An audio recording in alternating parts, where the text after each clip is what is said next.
My name is Inelia Benz, and I'm here to raise the vibrational level of the human collective, just like every single person in this room, right?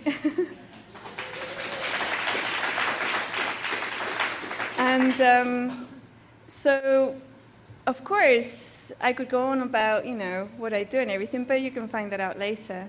We're at Iseti Ranch, one of the hotspots of the UFO phenomena, ET contact, and all these things. And I don't make any secret about the fact that I have had contacts.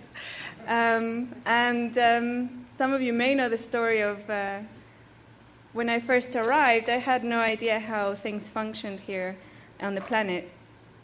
And I had these two little guides who, they dressed like a boy and a girl, and they were about this height. They looked like human children for about 8 years, 10 years old.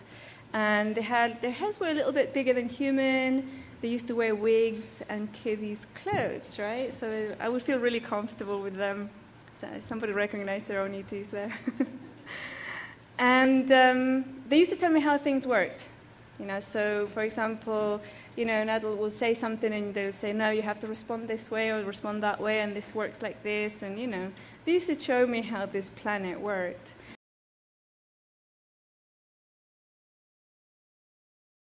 And then I came to an age where it was really, they kind of explained to me, we can't be visible to you anymore because it would make it really awkward for you to grow up as a human child, right, as a human being.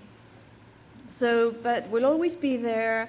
If you need anything, if you know what, or you don't know what something is, you just ask, and we'll just talk to you through, your thought process, your own mind. I will hear voices in my head. Right?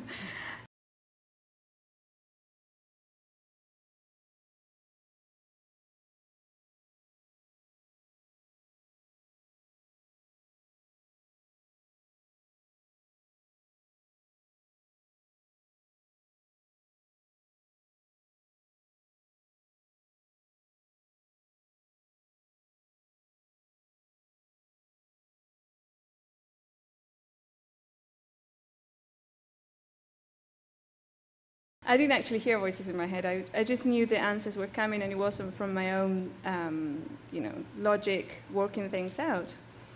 Anyway, many years went by. I was in my 40s, and I was sitting down. I was meditating, and I can't remember what the question was, and I couldn't work out this thing. And I thought, as usual, I called them in, and they started having a conversation with me, giving me answers, or suggesting things that I could look up in the internet.